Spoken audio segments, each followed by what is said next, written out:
saying yes to your marriage is saying yes to you. Let's do a 60-day sex challenge. And Jenn, I'll tell you, I immediately said no. I had a pornography addiction. What you say and how you say it and when you say it.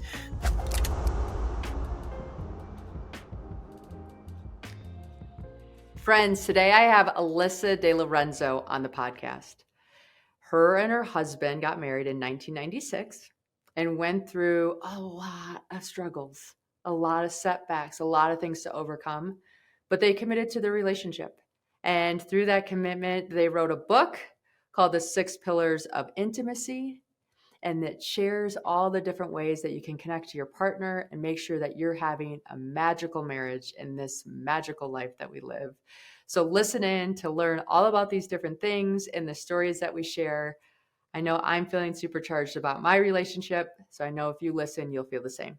All right, friends, today we have Alisa DiLorenzo as my guest. So Alisa, thank you for joining me today. Oh, Jenn, it's an honor to be here with you. You have such a fascinating story that I think so many of us can relate to. So I'm super excited to just get into all things intimate in our relationships, particularly. Oh, I love talking about that. Love talking about it. It's such a taboo topic, and it's so important for us to live our magical lives in fulfillment. Mm-hmm.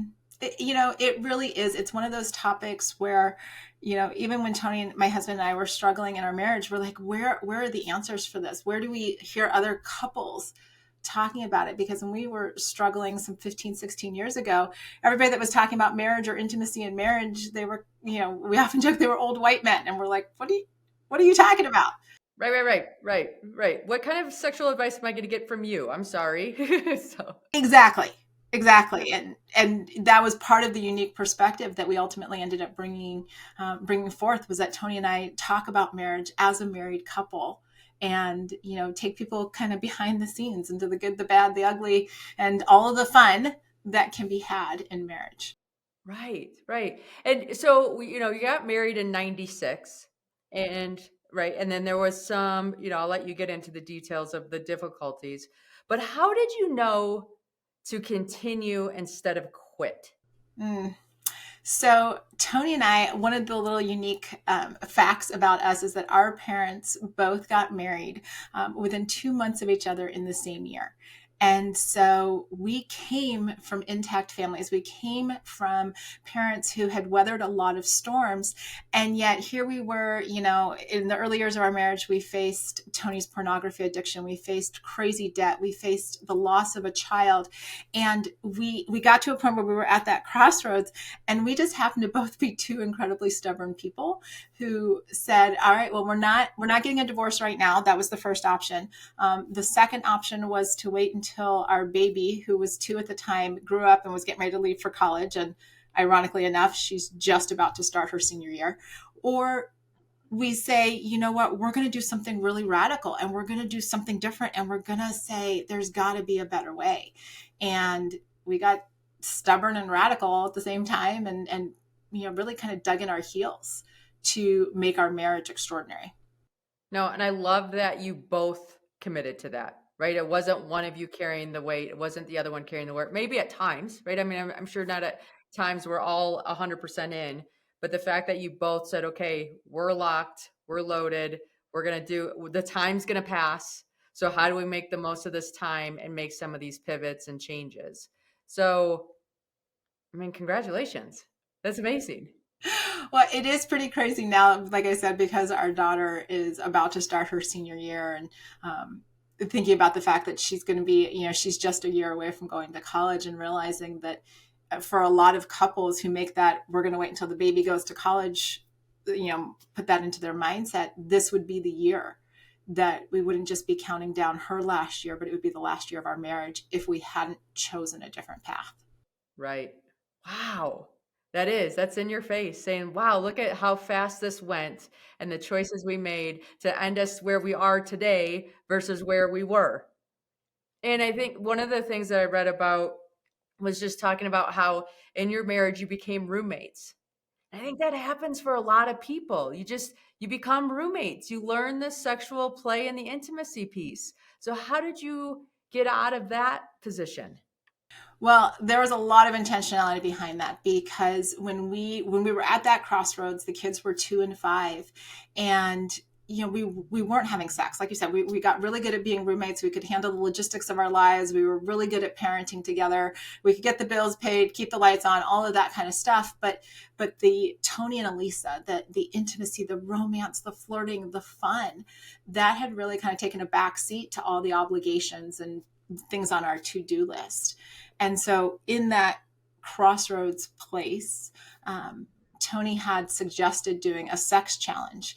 And I put a smile on my face every time I say it, because we had heard about these couples that had done sex challenges. One had done 101 days straight. They wrote a book. Another had done, a wife for her husband's 40th birthday had given him a year of sex. They never actually say how many days they did, but that was the premise of their book. And so Tony had suggested, hey, we're getting ready to lead a small group at our church. It's going to be 2 months. Let's do a 60-day sex challenge. And Jen, I'll tell you, I immediately said no. All I could think about was Another obligation. yeah, it's one more thing I've got to put on my to-do list, with a 2-year-old, a 5-year-old, preschool, elementary school, all of the things. Yet it really struck me the next day. I call it my come to Jesus moment. I'm standing in my garage with a basket full of laundry, and the thought flies through my head. He's not asking you to do anything crazy except make the marriage a priority. And what happens if, instead of focusing on all of the to-dos, all of the things I got to get done for everybody else, if I just for 2 months, if we for 2 months say, we're going to make this marriage, this relationship, the number one relationship that we're focused on. And that really changed everything. Wow. And was it awkward at first? I mean, because it's so different. So how do you go through that awkward stage and not be like weird? Well, and especially because, little bit of the backstory is that we had probably been averaging 1, maybe 2 times a month. So it wasn't even like we were regularly having sex when he had proposed this. And so, we kind of outlined what this was going to look like. Like if somebody was sick, that was, kind of an excused absence. If I was on my period, or if we were traveling. So those we had kind of established as our guidelines. And then, the first couple of times we're like kind of doing the same old. We're like, all right, well, sort of missionary position, late at night doing the thing. And I remember it was probably 2 or 3 days in, and Tony's like, if we do the same thing for 60 days, this is going to get really boring. And which, true statement. It just hadn't crossed my mind because I couldn't remember the last time we'd had sex 2 or 3 days in a row. And so you're kind of like, all right. And so then we started talking about different things, like different positions and flirting with one another, and really expanding what we now call sexual intimacy to go, hey, what else, just besides one position late at night in the dark, is sexual intimacy for us? And, we discovered a lot of creativity in positions and time of day and having the lights on and lingerie and foreplay and all of those different things that took it to a new level, so that we weren't just doing the same old every single day. Good for you. I like this. Okay, so and if you don't want to get into this topic, it's understandable, but which you guys are not quiet about, he had a pornography addiction. How is that for you? So the pornography addiction, I knew about, we got married in 96. So prior to that, this is all, Playboy, Penthouse letters, that type of thing. A lot of magazines. It actually had progressed early in our marriage into chat rooms and whatnot. And so I knew about it. I didn't know the extent of it. Really, I think it's one of those things where, when your spouse, because this happens for both men and women, when your spouse is engaged in pornography and it develops and escalates over time, you never really fully know the gamut of it. And, Tony got to a place before we ever did the challenge. It was about 4 years before the challenge, where I remember him coming and approaching me, because truth be told, it does impact. Pornography has a negative impact on most marriages, in that place of, a wife not feeling like she's good enough, or she can't compete with the images. For a lot of men, the masturbation that's associated with pornography can get them into a place where they actually can't climax with their wife, because it feels so different than using their hand. And so you can get into this place where it really has such a negative impact on the marriage. And so I remember our son, who's now about to be 21, when he was a little over 1, heading into his 2nd birthday, Tony had said, he walked into our living room and he's like, I'm done. And we had to walk through the healing process. We had to rediscover sexual intimacy. He had to really come against, having those images and replacing those images with me, of thinking of me as, and we actually have an episode title on our podcast called Beautiful Wife. And he stepped into a place, Jenn, where he started calling me his beautiful wife and looking at me instead of thinking about all of those images. And that's really it's been 20 years now, and I don't even think about that pornography addiction anymore and its impact on our marriage, because we've so restored our relationship. Wow. Wow. Wow. Yeah, it's fascinating, right? How, again, we're talking about how fast time goes and how you're such a different person than what you were, and your marriage is such a different marriage and all these things. And when I was reading through some of this stuff, you have a million marriages within one marriage. When we really think about it, we have a million like days that we come together, and every day is a different day in the marriage with two people communicating needs and connecting to one another and learning how to prioritize. And how have you been able to maintain that with the different stages that the kids are going through and keeping all of the wheels on the bus? Well, we have a phrase here at One Extraordinary Marriage. It's be intentional and take action. And, we have been through all different kinds of seasons. We've got one out of the house now, one about to be a high school senior. We started One Extraordinary Marriage when they were 4 and 7. So we've gone through young kids ages, sports, teenagers, all of the things. And it's remembering that every season is a season. And asking yourselves both individually and as a couple, what can we do in this season to stay connected? Where can we put our intentionality? Because at the end of the day, your kids are going to grow up, the busy seasons are going to change, but what are you doing to foster the relationship between you and your spouse so that it is the one thing that stands the test of time? And what are some of the activities that you guys do to do that? Okay. So Tony and I, we live about 15 minutes from Torrey Pines. So we're here on the West Coast in San Diego. And one of our most favorite things to do is just to get out, and we call them walk and talks. We get out and we walk on the beach and just have that time out in nature, but more importantly, have that time holding hands, having conversations. That's a big thing for us. We also love to, Tony doesn't drink coffee. I do, but he will entertain me and humor me and sit with me in coffee shops, and we do conversations that way. We also love doing little things like just playing Monopoly Deal. Tiny, fun little card game. You can pick it up on Amazon, Target, wherever. And we'll just sit and we'll play 2 or 3 hands, just because it requires us to put our phones down and focus on one another and being fully present with one another. Yes. Yes, yes, yes. And I love how you allow games to be present while you're connecting with one another. I learned Monopoly Deal when I was climbing mountains. It's a common card game at base camps, just to let you know. I'm a huge fan. So I'm on the same page as you. Okay, that's a fun little fact that we'll store away and share with our audience. Monopoly Deal travels all over. It travels all over. Yes, yes, yes. The only bummer is that you're limited to how many people can play at a time. So we'd have like a couple games going, and then we'd do like round robin on who won and then who lost, and then you'd shift tables and all this stuff. Oh my gosh, that's incredible. That's so fun to know. Yes, yes, yes, yes. Okay, so you wrote the book, The 6 Pillars of Intimacy, The Secret to an Extraordinary Marriage. Can we spend a little bit of time on those pillars? Absolutely. Absolutely. Yeah, this book really, Jenn, it came out of what we've done for the last, well, at this point in time, the book was released in 2021. So it had been about 11 years at that time, 11 and a half, with marriages.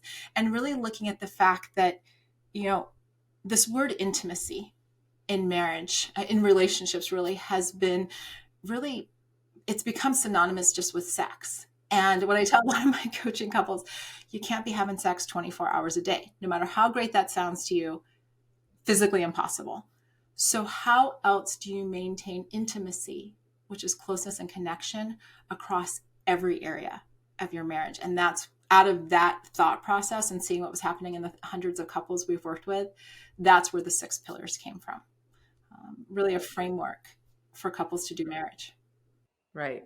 Well, it just helps you broaden the definition of intimacy, because it's definitely more than just intercourse, right? It's the little reaches, the touches, the interactions, the check-ins throughout the whole day that allow things to become so much more strong. Okay, so what's Does it go in sequence, or does it like you just focus on whatever one you want? Well, here's the thing. We always present them in sequence because it just helps people to understand what they are. But I tell people all the time, you're naturally going to gravitate towards one to start with, maybe one where you want to strengthen it, or one where you're like, we're really strong here and I want to copy that in another one. So it's okay to take them out of sequence, but I love to share them in sequence just to help people kind of understand the holistic approach to the 6 pillars. So pillar number 1 is emotional intimacy. And in the book, I talk about how this is the workhorse of the 6 pillars. It's your verbal and nonverbal communication. It's what you say and how you say it and when you say it, because we know that all of those are factors in having successful communication. So that it really just encompasses everything that the two of you do and how you share your thoughts, feelings, and desires. How do you, okay, so with emotional connection, we text so often nowadays. And so sometimes you just can't get that emotion behind it, or it's hard to be responsible for how the person receives it and things like that. How do you recommend when people, I don't know, like sometimes I'll take a text message and it will get me angry, and then I don't necessarily go try to repair. I just go on with my day because I'm so busy, and that's probably hurting things overall. But what's your guideline around communicating and texting and how all that plays together? Yes, which has definitely been something, like I said, Tony and I have been married about 26 years. So we've definitely seen a huge shift, just as phones, social media, and all of that over the course of our marriage. And one, you have to know yourself, right? If texting isn't a great form of communication for your relationship, then, keep texting to the fax and do voice memo, or actually pick up the phone and leave a voicemail if you can't get the person on the phone.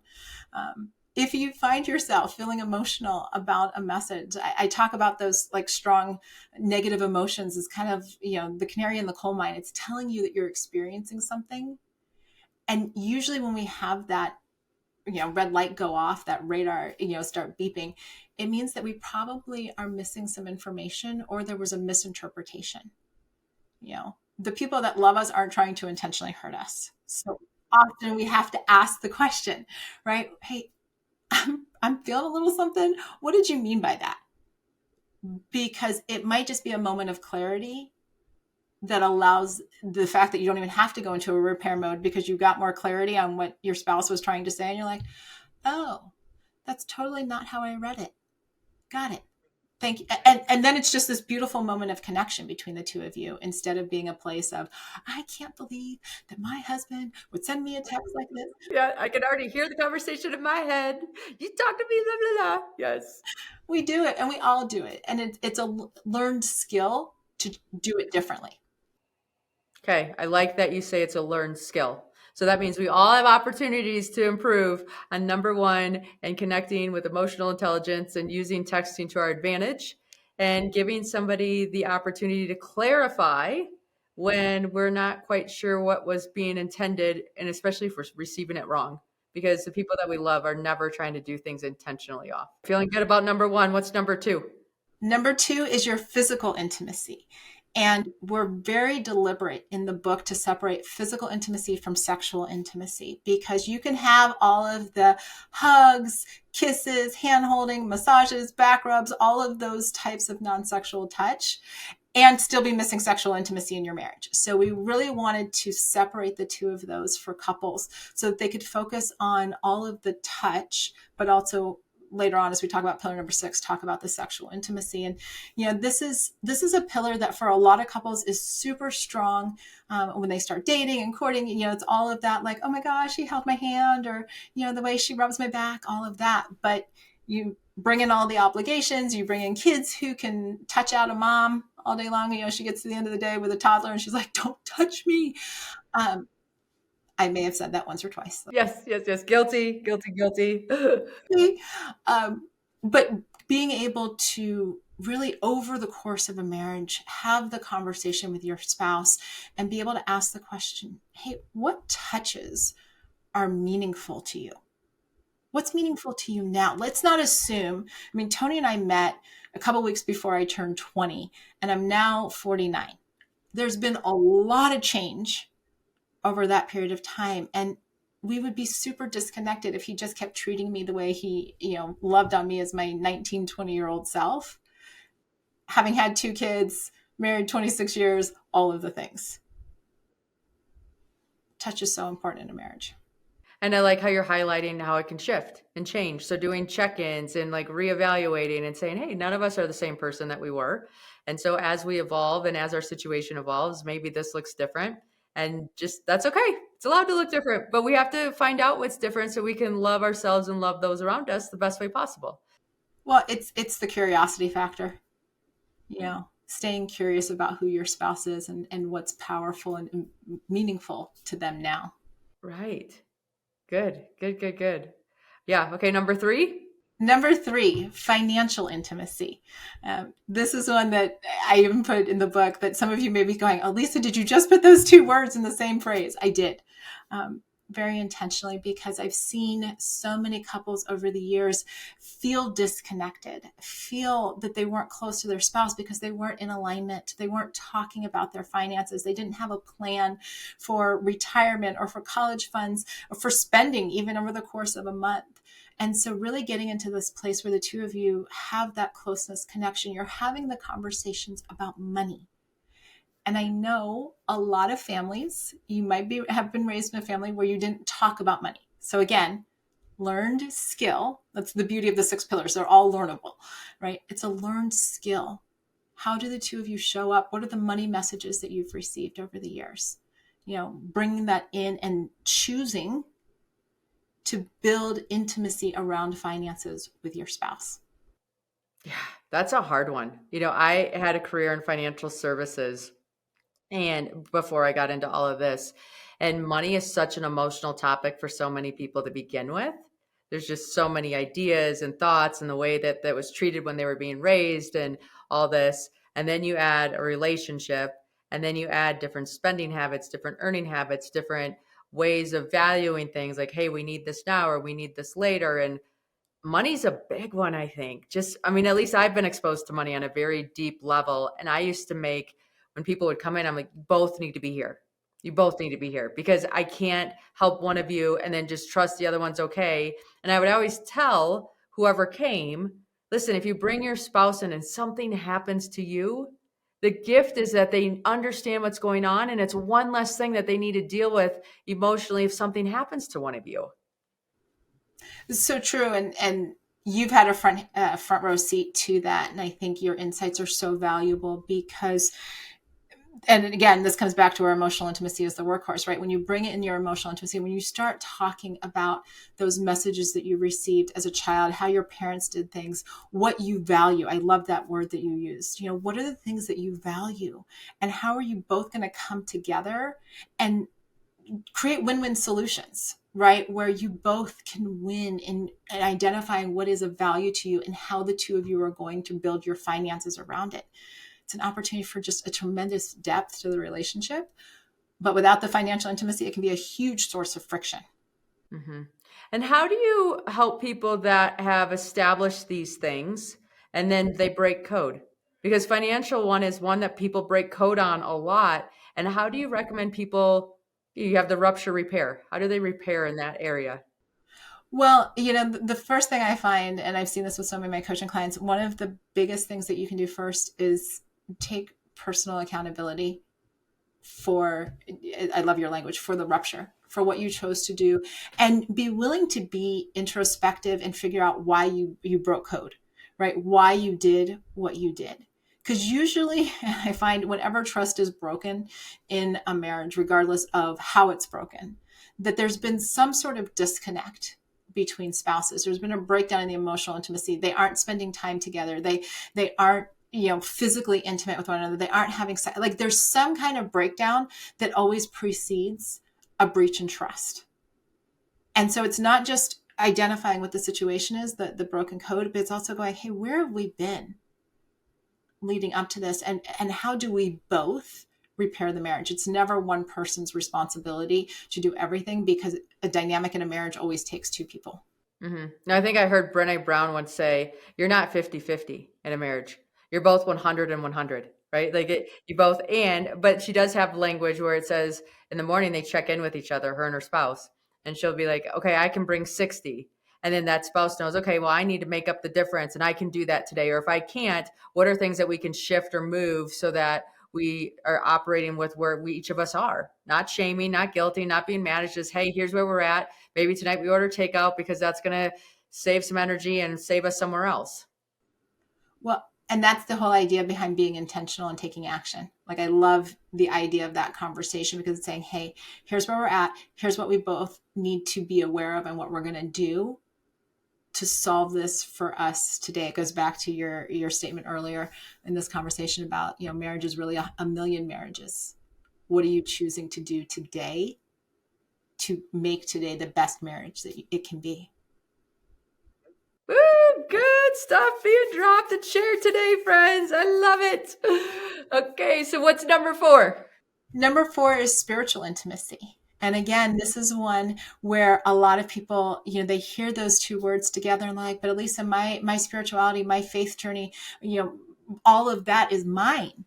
And what I say is absolutely, I'm not taking it away from you, but rather, when you enter into marriage to become one. And so what does that look like for the two of you to be able to have conversations, for you to share your faith practices, for you to be able to talk about matters of faith and that spiritual journey that you're on, even when things are going really well or when they're not, because everybody's walking their own journey. But the beauty of being in marriage is that you've got somebody to walk that journey alongside of you, to lift you up when you're not feeling so strong, or to really be your cheerleader when that faith or that part of the journey is just like skyrocketing.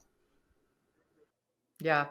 No, I have a grandparents that my grandma's still alive, my grandpa passed, and they were different religions. And so forever they did church at my grandpa's church, right? That's just the way that it went. And then at some point, like when I was old enough to know, right? But not when I was young, because we always went to grandpa's church with grandpa on Sunday. Then they ended up changing and they would go to grandma's one weekend. My grandma all of a sudden wanted to go to a different one. And so they would go to one where my grandma wanted to go to one week, and then they go where my grandpa wanted to go to the next week, and they shifted every other week. And I love that story, and I just keep it in my mind because they were old when they decided. I mean, old to me at that time, right? Like they're probably like a decade older than me right now. Who knows? But in my mind, they were old, and for them to say, "Hey, it might have looked like this for 20." I mean, they were married for 60 years. It might have looked like this for 30 years, but it's not working anymore, and we're going to make a shift, and this is what it's going to look like for the next 30 years or whatever the time frame was. It was just one of those examples where I'm so proud of them, right? Like I was so proud of them to be able to have the voice, make the shift, and allow it to accommodate the evolution of their relationship. Well, and that speaks to the connection that I have to assume the two of them had, because it's a big shift. It would have been a huge shift for your grandfather if he was used to going every weekend, and a huge shift for your grandmother stepping into this place of exercising her voice. And I love that it happened so many decades into their marriage, because it really does highlight the fact that, marriage changes and evolves. And we don't have to keep doing 30 years in, we don't have to keep doing the same thing that we did in the first 5 years. It's what's that willingness to hear the other person and to say, let's try something new. Let's see what will work for us at this stage of life that we're in. Yeah. Yeah. We collect these stories because they give us strength and courage in our own. And it's just fun to be able to share all of them. So, okay, what's 5? 5 is recreational intimacy. And this is what the two of you do, having fun, how you're spending your time together, how you're making memories. Recreational intimacy is such a huge part of a couple's dating season, right? Hey, I want to take you here, or let's go do this, or hey, this will be fun to do. And that's part of how the two of you get to know each other. And for a lot of couples, there are seasons in marriage where, again, all of those obligations, the to-dos, the kids, the jobs, whatnot, can have them going, yeah, we'll get to that. But stepping into a place of adventure, of being able to anticipate trips or excursions or doing different things, becomes a glue that holds a couple together. It becomes that like, oh, we have something to look forward to. I'm looking forward to date night. I'm looking forward to that trip. I'm just looking forward to, cooking in the kitchen with you tonight, whatever that might be. But we need, as married couples, we need something to look forward to. in the relationship, and we need to know that our spouse is somebody that we can have fun with. Hmm. Hmm. And letting that change, right? Letting that look different ways at different times. It's busy with kids. It's busy. You get pulled, you're going to this soccer camp and I'm going to this soccer camp, or you're going to football and I'm going to baseball. And I mean, I see it all the time and I hear it all the time. And just understanding that that's the season. That's a season. It's not forever and it will shift. And what other ways can you connect when this doesn't get to be priority? Well, and we recently did an episode on our own podcast where we were talking about this idea of micro dating, right? You might be in a season of extreme schedules between kids and jobs and whatnot, and going, hey, we're going to put 15 minutes on our calendar. We're going to put 30 minutes, and it's going to be phones down, and we're going to do something that's fun. It might just be sharing an ice cream cone together, but we're going to be fully present. We're going to have fun. It might be, as Jenn and I both talked about, it might be pulling out Monopoly Deal and just sitting there. Hey, let's play a couple hands. It'll just be focused time on us, because you do the most that you can in the season that you're in to stay connected. Yeah. Yeah. I just am finishing up filming a connection challenge for parenting because I get so lost in the to-dos and everything else like that I judge myself on my intentions and my kids judge me on what actually comes to fruition, right? And so then I know I have all these intentions of things that I want to do, but they weren't getting done. So I'm a challenge junkie. I think some of us are, right? And so when you have this challenge and you have the accountability, you have like, here's the simple thing that I'm supposed to do that was available to me every single day of my life prior to now. But because I have this structure and framework around it, I'm going to actually do it.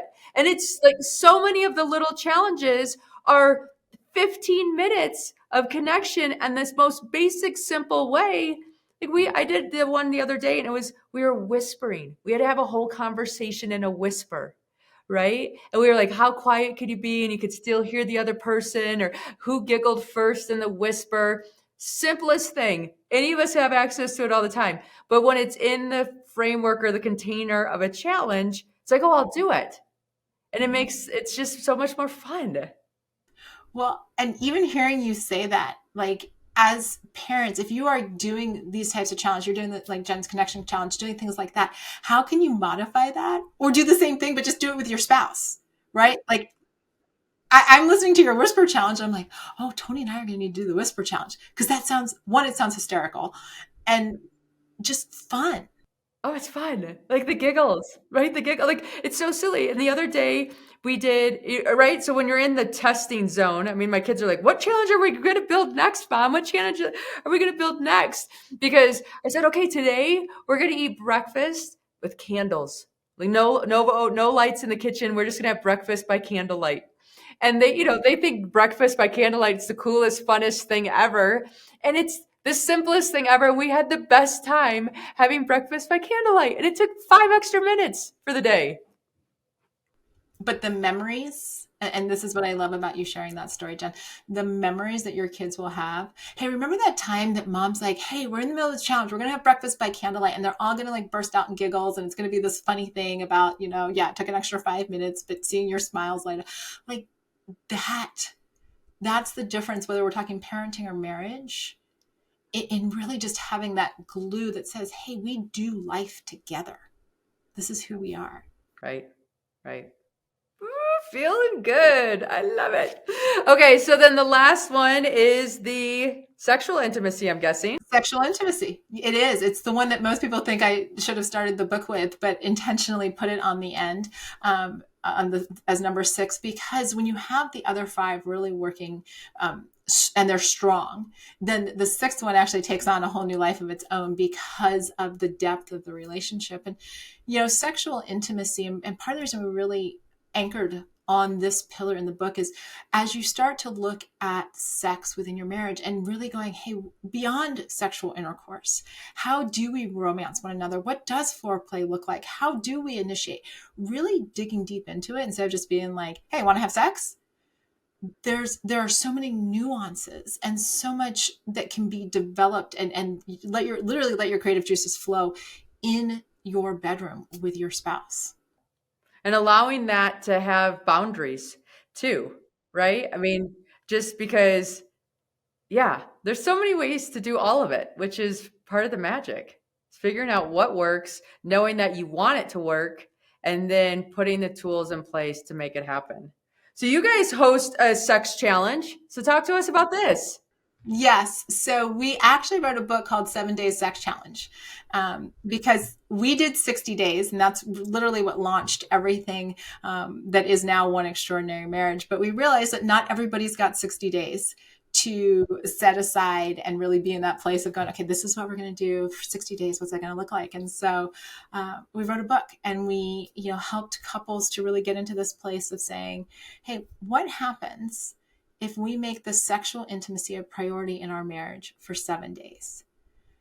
And Jenn, I will tell you, we have had husbands write us letters about their wives who chose to do it, unbeknownst to the husband, chose to do it postpartum, and not just rediscovered who they were as a woman, but who they were as a new mom within the marriage. So beautiful. Yeah. I mean, it's my yes, yes, yes, yes, yes, yes. I do some retreats where they're experiential retreats, because I think there's been enough where we can just hear and talk or whatever, but it's actually getting out and feeling the fear and learning how to navigate through it, or feeling the confidence and learning how to pull back to that feeling when you're in a different environment and things like that. And just being a witness, just being in the presence of being able to watch that unfold or develop or mature. It's like my favorite thing in the whole world. Like, I just absolutely love it. Yes. And you bring up a really good point. Like, most of us don't need more information. We need to take action on the information that we have, right? If our marriage is a priority, how do we take action to, in any one of the 6 pillars, to go, I'm going to go after this, and I'm going to go after making it the best that it can be, because our marriage is worth it, because I'm worth it. Mm-hmm. Yes. Saying yes to your marriage is saying yes to you, and setting your marriage up where if I say yes to me, it's saying yes to us. That is a thing. It is. And it's a thing that's often looked, because we feel like we have to make a choice to either say yes to us or say yes to our marriage. And it's one of the things I talk about with my coaching clients a lot. How do we find those win-win solutions, right? Understanding, how do you go for understanding so that you can help craft a solution that's going to work for the two of you, that's going to be out of a place of giving, and in this place of saying, hey, we want to be extraordinary. And it doesn't just happen, contrary to what the movies will show you. No, it's work. It's conversations. It's getting uncomfortable to find comfort again. Definitely. Oh, this episode was so good on so many levels. All right. How do people find you, connect with you, and hire you? All that good stuff. Best place to find all that we do is to go to oneextraordinarymarriage.com, and that's one spelled out ONE, or on Instagram. We have our website, coaching. It's all there. That's the hub. But really, we just want to connect with you. Reach out, listen to the podcast. We're on every podcast player. One Extraordinary Marriage. You'll know you found us when you see the feet on the bed. That's our cover art for our podcast. Love it. I love it. I love it. Well, thank you for sharing all of your wisdom with us today. May all of us have a better marriage or relationship in our lives after listening. Oh, thank you.